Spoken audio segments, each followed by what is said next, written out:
Hello everyone, I'm Pastor Damaka, Apostolic Believers of Christ International, Institute of Sonian. The pulpit like is here, subscribe, and press notification bell to update every day the new videos. Thank you so much. God bless us all. Magandang umaga po sa lahat, sa ating mga viewers, listeners, dito po sa ating YouTube channel. Ang kapayapaan, habag, biyan ng Diyos na may sama sa atin, sumagitan na ating Panginoon Kristo. Ito pa rin sa Damaka, Apostolic Believers of Christ International. Kapatid, patuloy tayo na magpasalamat sa Panginoon sa kanyang kabutihan. Today is November 14, 2023. This is the day that the Lord has made. Rejoice unto God, because God is good all the time. Mga kapatid, sa ating mga viewers ngayon, patuloy po tayo na nagpapahayag ng salita ng Diyos dito po sa ating channel. Na sana po mga kapatid, ang kanyang salita ay pahalagaan po natin. Kahit anong mangyari ng salimutan, ay sana po ay ito ang pinakamalaga sa atin, dahil po na nalalapit na po ang pagparito ng ating Panginoon. Kaya ayaw ng Panginoon talaga na masayang lang po ating inasahan po tungkol ng kaligtasan. Kaya mga kapatid, ay binigyan tayo ng pagkataon ng Panginoon na tayo po ay makakaalam ng kanyang salita, para po na hindi po tayo mga kapatid wala ng pag-asa. Alam po natin na ang panahon natin mga kapatid ay puno ng kagipitan. At alam na po natin mga kapatid na ito na ang panahon na magising na tayo mga kapatid mula sa pagkatulog, sapagkat ating kaligtasan talaga mas malapit na kaysa bago pa tayong nanampalataya.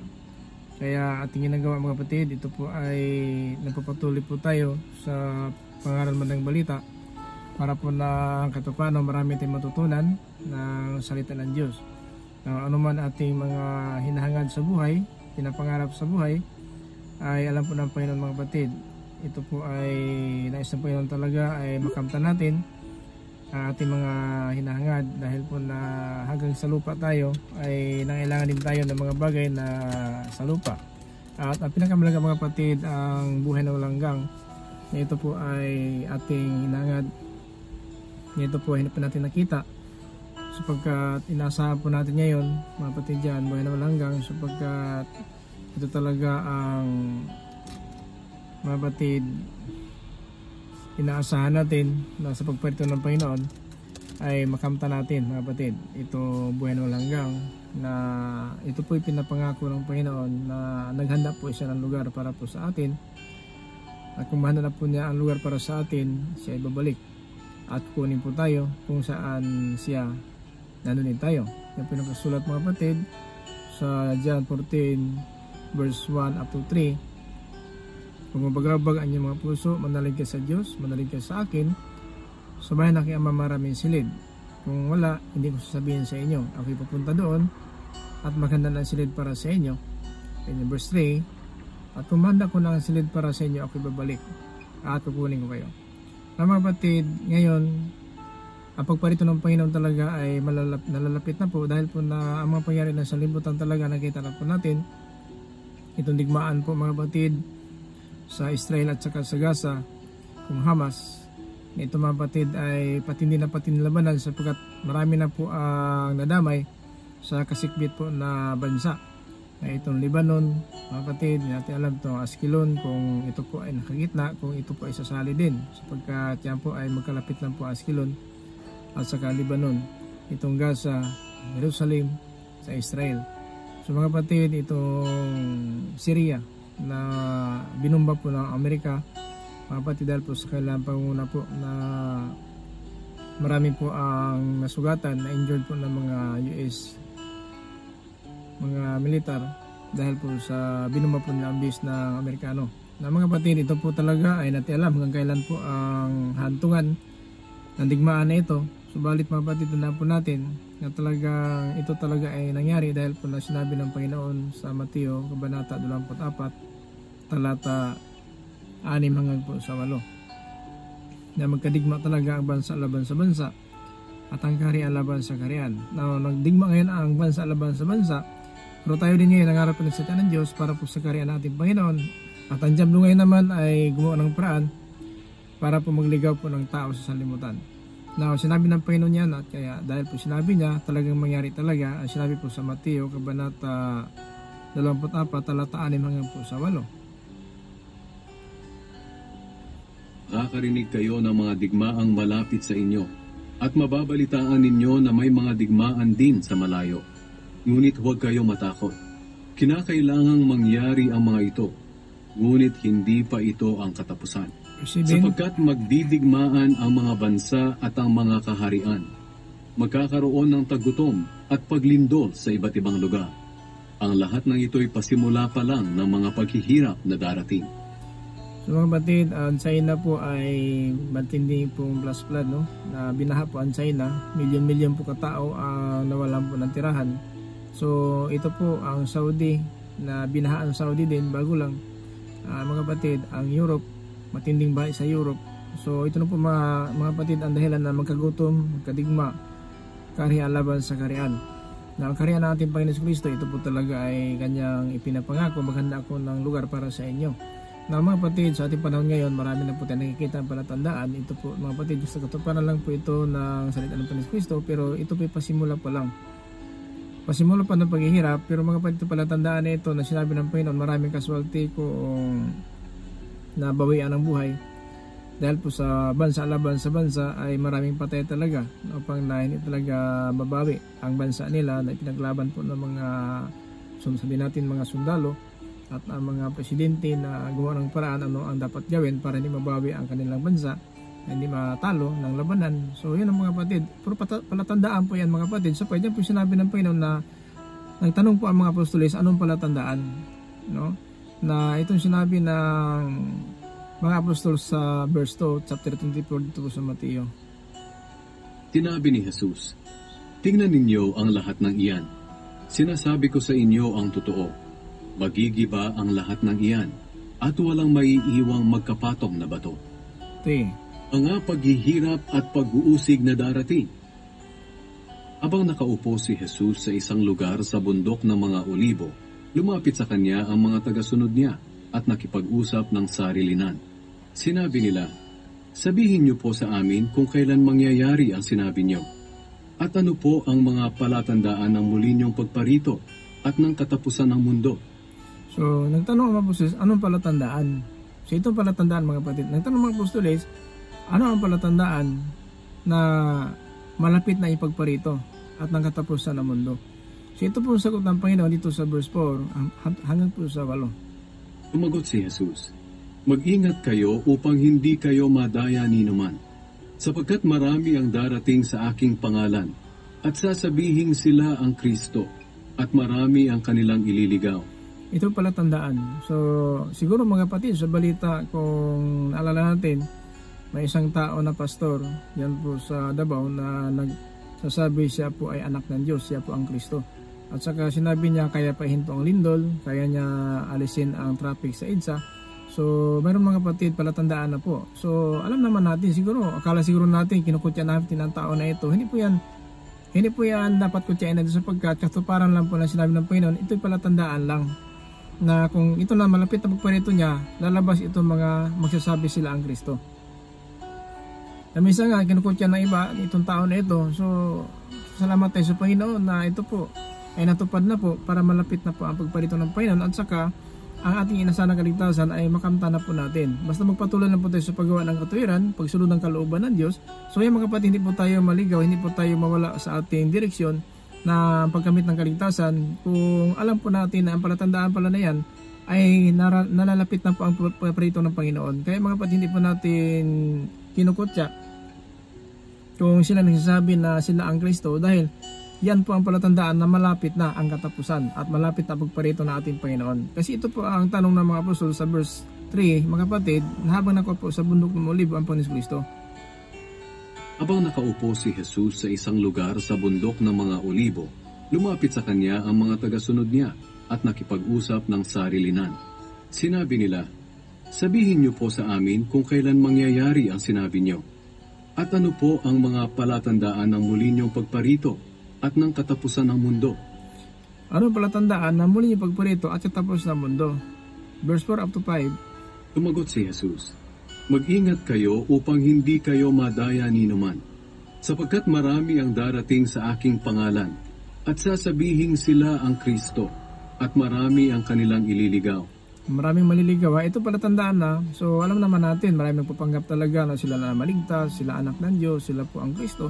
So yan na po, magagalak po tayo sapagkat nakita na po natin na ito na pala ay malapit na pagparito ng Panginoon upang iligtas po tayo. Kung abutan tayo ng buhay pa, dalhin po tayo sa kanyang kalatian. Kung patay na po tayo, gigising tayo sa lupa. Ayon po sa pangako niya. Yan mga kapatid, magagalak tayo sapagkat ito po ang nalalapit na po ang pagparito ng Panginoon, na kung totoo talaga naghangad tayo ng kaligtasan, ikagalak po natin na ang mga palatandaan nakita na po natin na nandito pa tayo sa sanlibutan, na malapit na ang pagparito ng Panginoon. Hindi naman tayo nagagalak sa mga pangyayari kasi mga kapatid, masama talaga ang balita kung ating tingnan mga balita tulad ng nangyari po sa Israel, sa Gaza, sa Hamas at saka sa Lebanon, ito Syria, at saka marami pang kasikbit ng lugar. Natin alam kung talagang sisiklab itong labanan na ito, so wala tayong magawa sapagkat sa katuparan na po ng sabi ng Panginoon yan. Mga kapatid, hindi po tayo nagagalak na may digmaan. Nagalak po tayo na itong mga salita ng Panginoon ay nangyari na talaga sa ating panahon ngayon at ito talaga ang nagpatatag at magpapadali, no?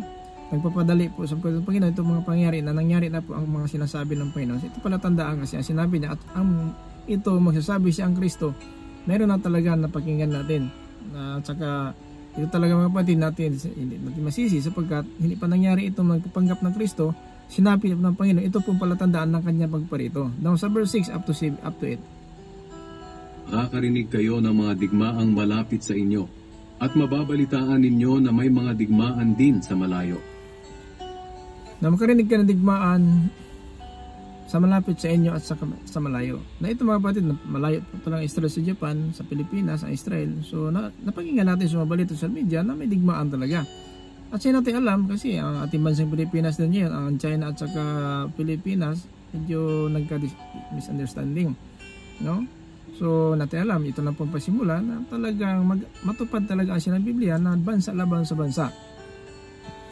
Bansang Pilipinas, bansang China, andiyan pa natin alam mga kapatid, ang Korea ay mayroong balita talaga. So nasagap na balita lang po mga kapatid na ang Korea din, no? Na ito talaga ang balita natin na sagap na ang Korea ay naghanda din. No, sabihin natin na mayroong plano na hindi talaga siguro mabuti at hindi natin alam kung ito talaga ay magkatotoo. So ayon po sa sinabi ng Panginoon na magkalaban lang ang bansa laban sa bansa. Na ang ating gagawin, maghanda po tayo. Patay buhay tayo, nasa kay Kristo na po tayo. Yan po mga malaga mga kapatid sa ating bawat araw pumuhay. Ayon ang Panginoon talaga. May pahamak po tayo. No. At ang bansa laban sa bansa, ito ay kaharian laban sa kaharian. Verse 7. Ngunit huwag kayo matakot. Kinakailangang mangyari ang mga ito, ngunit hindi pa ito ang katapusan. Huwag tayong matakot, kailangan mangyari ito. Pero hindi pa ang katapusan ng mundo. Sapagkat, tanda po natin, sa pagparito ng Panginoon, ay mayroon parusa sa mga tao na nakilala sa Diyos at ang pagliligtas. Now, ito mga kapatid pangyari ngayon, hindi pa katapusan ito, pasimula pala ito ng paghihirap. Sapagkat magdidigmaan ang mga bansa at ang mga kaharian, magkakaroon ng tagutom at paglindol sa iba't ibang lugar. So lindol, tagutom, mga kapatid, nagsama-sama po ito. Pag may lindol, may mga naputol na kuryente, naputol po ang komunikasyon, naputol po ang transportasyon, na hindi makapagdala ng pagkain. So nagkaroon talaga ng gutom, lindol, no? Yan po mga kapatid. At saka ang baha ngayon, mga kapatid, talaga ang baha talaga ay hindi talaga naiwasan na darating talaga ang plus flood. At ang China ngayon, napakalaking binsala po ng baha. At Europe at saka itong Saudi Arabia, naanod po ang mga camel, yung mga kamilyo nila talagang naanod mga tao. So dahil po sa tindi po ng plus flood po ng Saudi, no, yun po ang desierto na lugar na binaha din at saka walang nakatakas sa pangyayari na yon. Kasi nangyari talaga na dumating po ang malakas na ulan at bumaha talaga, at saka hindi ulan lang, umulan po ng yelo, no? Malaking yelo po ang ulan na bumagsak sa mga tao. Na yung mga kapatid na talagang mga pangyayari nito, palatandaan lang po na magising na po tayo. magising na po tayo, sapagkat kung tulog-tulugan natin itong pangyari na ito, hindi basta-basta po itong pagpagising sa atin, sapagkat bahala po ito at saka kumakalas ng buhay, no? Kumakalas po ang digmaan, pero pang pagising ito na alam naman natin, ito na talaga ang sa katuparan na magkadigma talaga ang bansa laban sa bansa. At ito lang nangyari. Nangyari na po ang World War I, World War II, World War III naman daw ito. Ito po nangyari po sa 1941, 42, 45. At saka ngayon naman, ito na ulit naman ito na baka magka World War III naman, mga kapatid. So wala tayong magawa kasi sinabi na ito ng Panginoon niya, magkadigma talagang bansa laban sa bansa. So habang buhay tayo, ang ating palatandaan na kita, ito po nagpapagalak po sa atin sa ating paglingkod sa Panginoon, na sana po ay lulubin ng Diyos ay makasama tayo sa kanyang pagparito. So ito'y palatandaan ng kanyang pagparito. Now verse 8. Ang lahat ng ito'y pasimula pa lang ng mga paghihirap na darating. So ang lahat na ito pasimula pa lang ng paghihirap na darating. No, yung mga kapatid na wala na tayo, pasimula pa lang ito, pero mga kapatid, nabagabag na po tayo sa pasimula pa lang. Ayun pa kayo kung katapusan. Kasi ang katapusan, masusunog ang langit at ang lupa.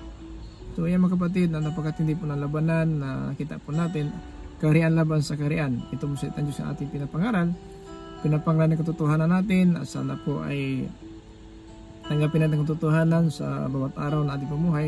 Sana po na may tama natin ang ating pamuhay. Sana po mga kapatid na huwag natin hayaan na itong ating mga kalagayan sa libutan ay hindi maipiktahan po ang ating paglilingkod sa Panginoon. Sana po tayo malalamig, sana po ay patatagin tayo ng Panginoon, no?